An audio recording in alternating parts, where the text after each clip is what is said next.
Then we went to the row of food trucks parked at the edge of the field to load up on snacks and sodas and stuff like that. There were concession stands there too, like at a farmer's market, selling roasted peanuts and cotton candy.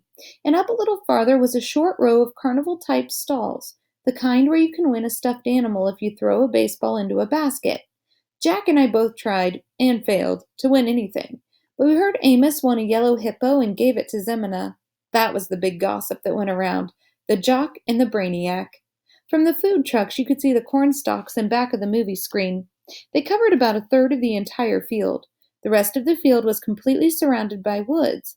As the sun sank lower in the sky, the tall trees at the entrance to the woods looked dark blue. By the time that their school buses pulled into the parking lots, we were back in our spots on the sleeping bags, right smack in front of the screen, the best seats in the whole field. Everyone was passing around snacks and having a great time. Me and Jack and Summer and Reed and Maya played Pictionary.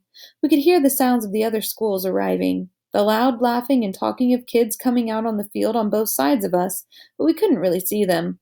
Though the sky was still light, the sun had gone down completely, and everything on the ground had turned deep purple.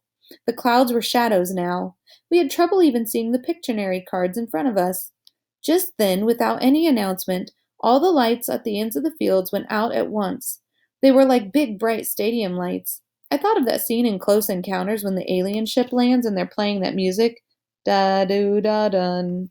Everyone in the field started applauding and cheering like something great had just happened. Be kind to nature. An announcement came over the huge speakers next to the stadium lights. Welcome, everyone. Welcome to the 23rd annual Big Movie Night at the Broerwood Nature Reserve. Welcome teachers and students from MS 342, the William Heath School. A big cheer went up on the left side of the field. Welcome teachers and students from Glover Elementary or Academy. Another cheer went up, this time from the right side of the field. And welcome teachers and students from the Beecher Prep School. Our whole group cheered as loudly as we could. We're thrilled to have you as our guests here tonight, and thrilled that the weather is cooperating. In fact, can you believe what a beautiful night this is? Again, everyone whooped and hollered. So as we prepare the movie, we do ask that you take a few moments to listen to this important announcement. The Broerwood Nature Reserve, as you know, is dedicated to preserving our natural resources and the environment. We ask that you leave no litter behind.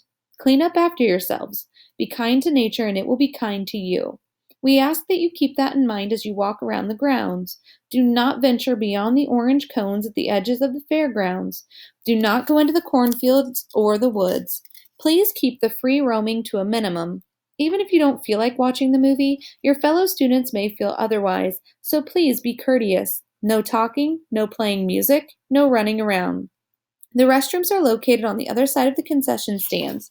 After the movie is over, it will be quite dark, so we ask that all of you stay with your schools as you make your way back to your buses. Teachers, there's usually at least one last lost party on big movie nights at Broerwood. Don't let it happen to you. Tonight's movie presentation will be The Sound of Music.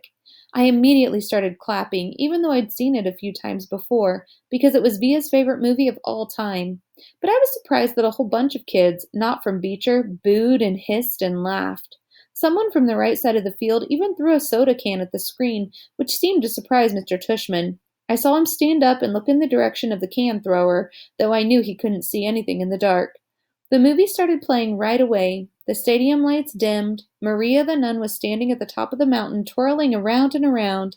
It had gotten chilly all of a sudden, so I put on my yellow Montauk hoodie and adjusted the volume on my hearing aids and leaned against my backpack and started watching.